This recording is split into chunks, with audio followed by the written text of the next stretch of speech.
நேருவோட கூற்றுப்படி, நேரு அவர்களோட கூற்றுப்படி, அவர் சொன்னதுபடி வகுப்புவாதம் அப்படின்றது என்ன அப்படின்னா,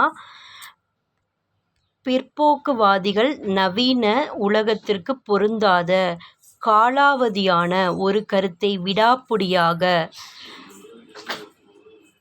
பிடித்து கொண்டிருப்பது என்பதற்கு ஏற்ற சான்றாகும். ஓகேவா? இது தேசியவாதம் என்ற கருத்தாக்கத்திற்கு முற்றிலும் எதிரானது அப்படின்னு சொல்லி நேரு சொல்லியிருக்காரு. ஓகேவா? நேரு என்ன சொல்கிறாரு, வகுப்புவாதம் அப்படின்றது இந்த பிற்போக்குவாதிகள் இருக்காங்கல்ல, அவங்க நவீன உலகத்துக்கு, இப்போ மாறி வந்திருக்க நவீன உலகத்துக்கு பொருந்தாத ஒரு காலாவதியான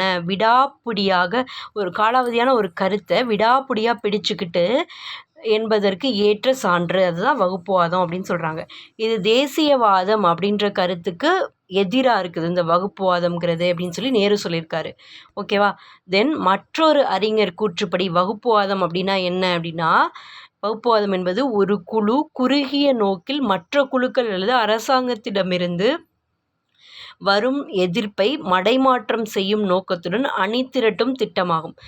வகுப்புவாதம் அப்படின்றது ஒரு குழு ஒரு குறுகிய நோக்கத்தில் மற்ற குழுக்கள் அல்லது அரசாங்கத்துக்கிட்டேருந்து வர்ற எதிர்ப்பை மடைமாற்றம் செய்யும் நோக்கத்தோட அணி திரட்டும் திட்டமிடல் தான் வகுப்புவாதம்னு சொல்லி இன்னொருத்தவங்க சொல்கிறாங்க. திட்டமிடல் முயற்சி தான் வகுப்புவாதம்னு சொல்லி. ஓகேவா?